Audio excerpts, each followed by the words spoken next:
Hello, friends, and welcome back to Market Shares. I'm your host, Tony Blodgett, and today we're going to talk about the market. We had a lot of big news last week, and I'm going to start with the Fed meeting on July 30th, and it was kind of a snooze fest, if I'm being honest with you. But there's a few little things we can take from this. Obviously, as you guys all know at this point, Jerome Powell did not make any change to the overnight cost of funds.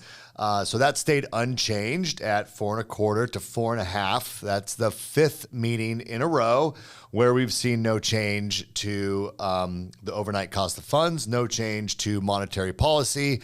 And I would argue that his sentiment in this release was, honestly, it seemed like he's going to continue to stay higher for even longer. Matter of fact, the futures only have priced in one rate cut now before the end of the year. That was previously at 2, and really, probably very little easing until mid 2026. Now, there was 2 dissenters this time. So the vote was a 2-9 split, and it was Michelle Bowman and Chris Waller both dissenting, feeling like there should be an immediate 25 basis point cut at this July 30th meeting. And their reasons were softening job market, and that inflation appears to be, on target, close to target, despite, some of the tariff data that we've seen come through. Also looking at all of the negotiations that have been happening over the past weeks and months with leaders of other countries, that it just seems like there isn't as need to be fearful of what inflation is going to do. Now, for Jerome Powell, and I've been critical of this a lot, but for a guy that's all driven by facts and data, to be basing his decision to wait based on a hypothetical idea that we're going to see inflation as a result of these tariffs seems very contradictory to me. But nonetheless, here we are. The Fed holds steady. Jerome Powell, I felt like, even tempered his need to lower rates even more. But that was on Wednesday. And then on Friday, we get a BLS jobs report. And this BLS jobs report has been so disappointing so many times in a row, I can't even count. But this time, we got what I believe is some real data. Although there are some things that I think could very easily get revised lower. So let's talk about what happened with the jobs report, because that's the real market mover of the week. Now, there was a little bit of market movement. Rates did go up a little bit after the Fed meeting. The S&P 500, dipped a little bit. So, stocks went down, rates went up, kind of expected given the tone of his meeting, but not a big market mover. However, this jobs report was a pretty big miss just on the headline. Job creation was 73,000 jobs. It was anticipated to be 110,000 jobs.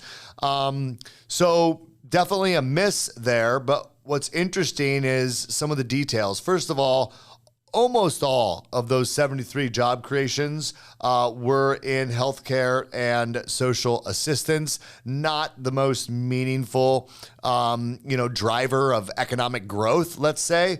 And it should be noted that leisure and hospitality was very, very small number. In the past, that's been a driver. When you see jobs in leisure and hospitality, it means the economy is really thriving. People are traveling, people are staying at hotels and, renting Airbnbs and doing vacations. And that number being so low is an indicator of what's really going on in the greater economy. So that was interesting to see. But what is even more interesting is that if you look at the 73,000 jobs that were created, a component of that is what they call the birth-death ratio. And this is number of jobs. These are, small business jobs. And that number was plus 257,000 jobs. So, and I'm going to talk about some of the revisions that happened that came out on previous birth-death ratios. But let's just say that if there's 257 jobs, quote, created because of the birth-death ratio, had that number been a little bit more appropriate, as I'll show you in a second, this jobs report could have actually been a net loss. It wouldn't be plus 73,000. It would be negative. And let's talk about why I think that would have happened. And you got to look back at the revisions that just came out on the previous birth-death ratio. And it was revised, the previous 2 months were revised down by 258,000 jobs in that component of the last two jobs reports. So in May, they reported 144,000 jobs created as part of the birth-death ratio. That number would have dropped to 19,000. So 144,000 down to 19. And in June, they reported 147,000 jobs created in that sector, and it would have only been 14,000. So is it coincidental that the last 2 months were revised negative by 258,000, yet this report that just came out here on August 1st showed an increase of 257,000 jobs? So do you think that's going to be revised? More than likely. And if it's revised by more than 73,000, which based on these historical adjustments, it certainly will be, that would have put this jobs report at a negative. So instead of 110,000 new jobs created, we would have negative we would have job loss, really, net job loss. So you guys, this is huge shift in the data. And with the Fed being so data dependent, this is interesting. Now, I will say this about the next Fed meeting is that we're going to get this BLS jobs report that we just got, 2 days after the Fed meeting, and there's still another one to come before the next Fed meeting. So depending on how that jobs report is, that might give Jerome Powell some ammunition. But if we were just basing it on this one, you can't argue about the softness at this point in the jobs market. And it looks like our dissenters, Michelle Bowman and Chris Waller, were absolutely right about this. Now, we've known about this. Barry Habib's been talking about this for months.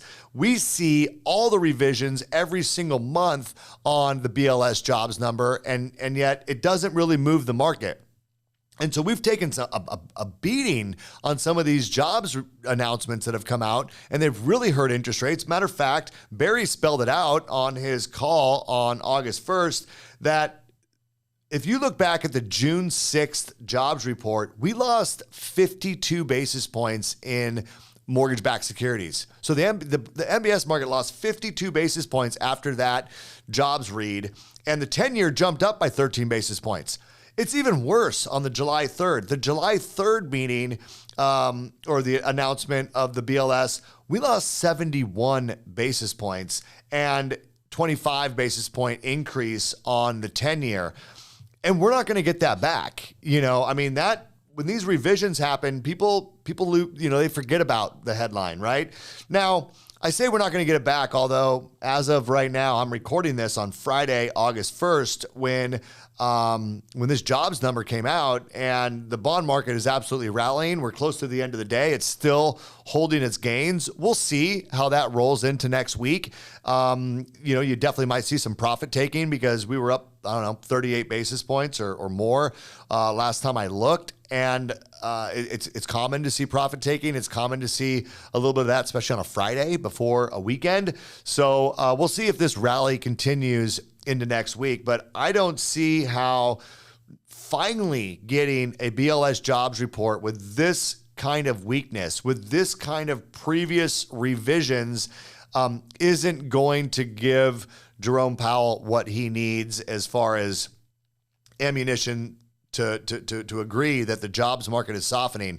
And we're also going to get 2 more reads on inflation before the next Fed announcement. So obviously hard to predict what the Fed's going to do. I was probably overly optimistic that they would lower a quarter at this meeting. I know everyone suggested that they wouldn't, but it's just so obvious to me at this point that our restrictive policy is just not necessary, that I was very hopeful that, logic would prevail. But obviously Jerome Powell has a different agenda. and we'll have to see what happens there. I did mention on a previous podcast, I wouldn't be surprised if Jerome Powell resigned before his term is up. I think jury's out on that. I saw that President Trump went and visited the building that they're renovating over at the Fed, and Jerome Powell's comments were, "Yeah, we had a nice meeting." I still do think that if they want him out, I think they'll find a way to get him out. It's just, is it worth it at this point? So watch and see there, but there's definitely pressure on Jerome Powell. And look, I could argue a little bit on the inflation part. I mean, I still do believe we are yet to see all the effects on inflation, but keep in mind, tariffs are a one-time thing. Is not an indicator of ongoing inflation, and so you gotta take that into consideration. I just feel like Jerome Powell's not doing that. But you guys, this jobs number is the turn that we needed. From a technical standpoint, the bond market is really poised for a bit of a rally on the heels of that. So let's see if these hold through Friday. By the time you're watching this, you'll have this week. The week you're watching this, you'll have this week's data.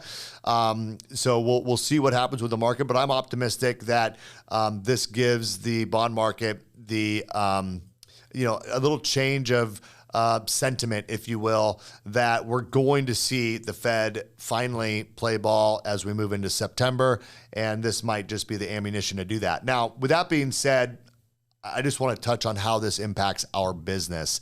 Look, guys, we've talked about this, and I want to remind you that we're going to have fleeting opportunities to help our clients. And I mean specifically the refinance clients, the people in our database that are struggling right now with massive amounts of debt. And and even those that, got higher interest rates that might be able to do a rate term refinance. There's going to be both of those opportunities, but they're still going to be fleeting. And there's a lot going on in the world. So just as a reminder, I've said this, 2 or 3 other times on this podcast. This is your reminder. This is your wake-up call to be ready when these opportunities come, because we've seen these rallies a couple times over the last year or so, and they seem to be short-lived. This one might be as well. We might see momentum as we move through next week with bonds, and there may be some refinance opportunity. Be ready with those. Be staying in touch with your clients.